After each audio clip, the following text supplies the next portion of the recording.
ఉప్మా చూసారా, బాగుంది కదా. ఇలా ఉంటుంది ఉప్మా కదా. సపోర్ట్ చేయండి. హాయ్ అండి. సేమియా రవ్వ, దొడ్డు రవ్వ ఉప్మా. ఈరోజు నూనె కాగుతుంది, కొంచెం పల్లీలు వేయాల,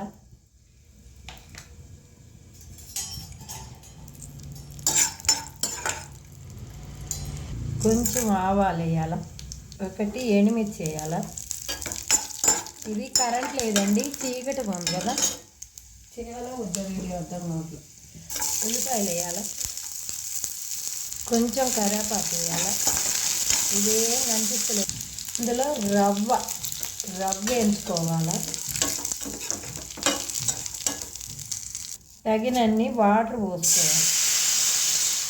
వేడి నీళ్ళు కాకపోతే బాగుంది, కానీ నేను ఈ చీకట్లు ఏం చేయలేక చేస్తున్నా. కొంచెం ఉప్పు వేసుకోవాలి తగినంత.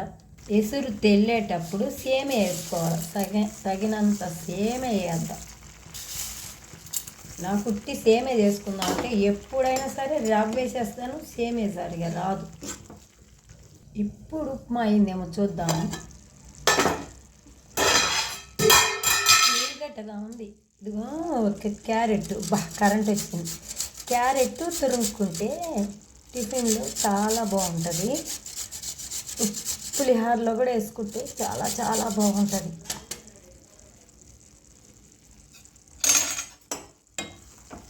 కలర్ఫుల్గా కూడా ఉంటుంది ఉప్మా, తెలుసా. ఉప్మా కలర్గా ఉంటుంది. హెమ్మీగా ఉప్మా దొడ్డు రవ్వ సేమియా వేసి ఉప్మా సూపర్గా ఉంటుందండి ఉప్మా. చూడండి, ఉప్మా వేసుకొని దానిపైన కారపొడి చల్లుకోవాలి. మనం కారపొడి చల్లుకొని తింటే చాలా బాగుంటుంది, హెమ్మీగా ఉంటుంది.